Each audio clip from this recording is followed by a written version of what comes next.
मैं हमेशा बोलता हूँ कि आपको एक SSD बाय करनी चाहिए आपके बिल्ड के लिए। It should be your first priority.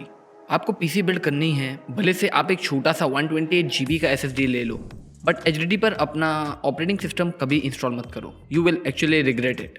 1500 से 2000 का खर्चा आपको इन्वेस्टमेंट जो है वो लगेगी, but it should serve you well. SSD fast होती है आपके HDD से, जो कि आपको हेल्प करती है बूटअप टाइम्स में, launching apps and more snappy overall performance. But M.2 is actually better even than SSDs in many ways. बहुत लोगों को पता होगा, but still I see some peoples, उनके मदरबोर्ड में M.2 का स्लॉट होता है, बट वो फिर भी एक SSD बाय करते हैं। क्यों भाई? सो इस वीडियो में we are going to talk about why M.2 is better than SSD and even HDD। So for this video, XPG send me their M.2 SSD XPG SX 8200 Pro। ये M.2 जो है वो 2280 पर बेस्ड है, so most of the systems should work fine with it। आपको इसमें एक M.2 की SSD मिलती है और इसके साथ में एक आपको हीट सिंक मिलती है, जो अगर आप लगाना चाहते हो तो लगा सकते हो, अगर नहीं लगाना चाहते हो तो कोई ज़रूरत नहीं है, क्योंकि आप विदाउट हीट सिंक भी इसे यूज़ कर सकते हो। हीट सिंक के बैक में आपको एक एडहेसिव मिलता है, जिसकी मदद से आप इसे अटैच कर सकते हो। So coming back to the question, M.2 NVMe drive जो है वो बेटर होगी SSD से। Let me make this easier for you. M.2 actually 2 categories में 6 अलग अलग वेरियंट्स में आती है। सो जिसमें अगर हम पहले 3 की बात करें तो ये ज़्यादा कानून नहीं है, जिसके बारे में एक्चुअली बहुत कम लोग जानते होंगे और कुछ लोगों को शायद पता भी हो। सबसे पहले आते हैं M.2 विथ A की। ये सिर्फ 4 कॉन्टैक्ट पिन के साथ आता है। दूसरा है हमारा E की वाला M.2, ये 12 कनेक्शन पिन के साथ में आता है। और तीसरा है हमारा A+E की, ये इसमें आपको मतलब बेसिकली दोनों का मिश्रण होता है। तो ये तीनों भी आप ज़्यादा नहीं देखोगे, ये ज़्यादातर आपके वाईफाई कार्ड्स, वैन वगैरह, ब्लूटूथ कार्ड्स एक्सेट्रा के लिए यूज़ होते हैं, और आपको पीसी में इसकी ज़रूरत नहीं होती, क्योंकि ये वहाँ पर already full size PCI slots में होते हैं।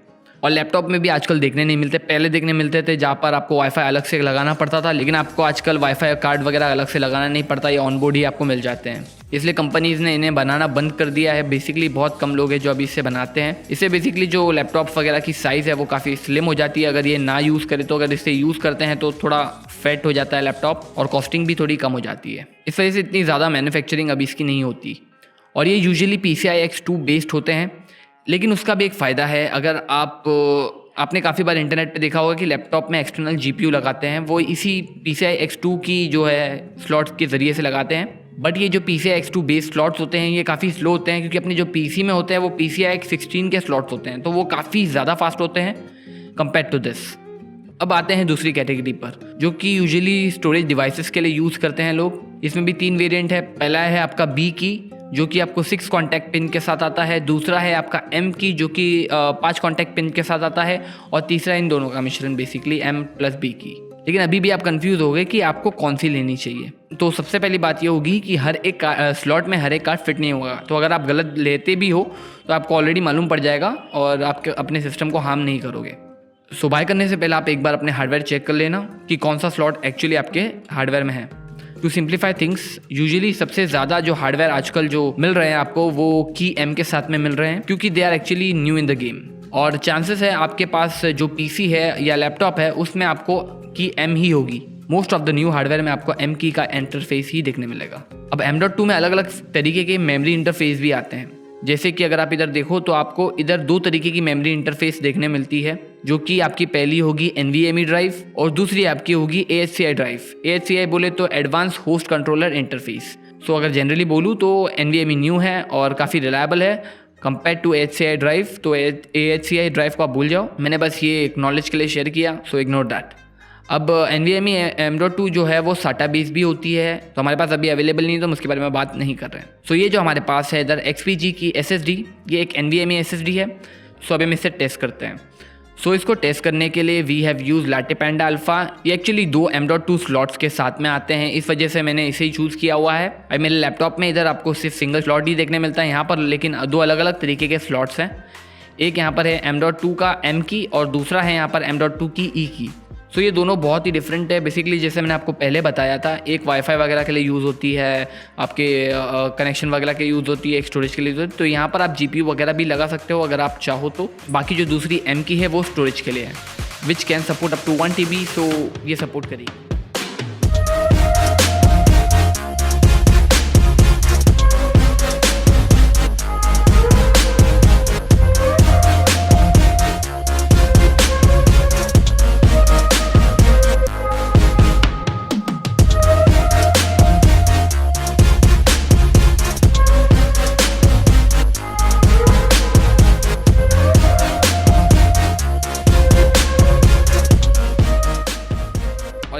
जो है मैंने अपने लैपटॉप से भी किए हैं test and it was working fine.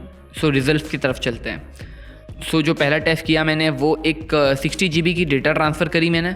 ये डेटा हमारे M.2 NVMe SSD से SATA SSD में जाएगी, तो ये स्लो हो सकती है।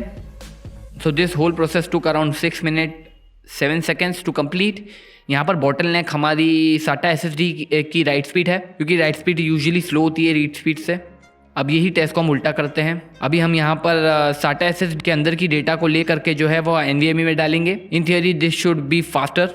So this whole process took around 2 minutes 41 seconds. So yeah read speed is always better than write speeds, और ये टेस्ट के ज़रिए से हमें मालूम भी पड़ रहा है। अब करेंगे हम तीसरा टेस्ट। अब SATA SSD से SATA SSD में डेटा ट्रांसफ़र करेंगे और फाइल बिल्कुल सेम होगी 60 GB की। दिस होल प्रोसेस टुक में around 9 minutes and 36 seconds. So या इट्स स्लोअर। अभी ये स्लो इसलिए है क्योंकि M.2 से जो है वो अपनी नॉर्मल SSD से होती है, वो काफ़ी स्लो होती है रीड एंड राइट स्पीड्स में, और यहाँ पर इस केस में ये दोनों भी काम कर रही थी, रीड का भी और राइट का भी, जिस वजह से ये प्रोसेस काफ़ी स्लो हो गया। अभी ये सेम टेस्ट हम करेंगे M.2 SSD के साथ में। Guess what, it took me around only 1 minute and 3 seconds for the whole NVMe to NVMe transfer of 60 GB data. So yeah, I think you got your answer. M.2 जो है हमारी वो सबसे fast निकली इधर पर, HDD जो है सबसे स्लो होती है, then SSD, then हमारी NVMe M.2 SSD. They are actually somewhat directly connected to the board, which make it even faster than SSDs. So if you have a slot on your motherboard for M.2 NVMe, always go for it. Hope करता हूँ आपको आपके answer जो मिल गए होंगे इस video से, but अगर नहीं भी मिले हैं तो कोई बात नहीं, आप मुझे कमेंट कर दो। So I will be more than happy to actually help you out here. So guys, I think I am done. Bye guys.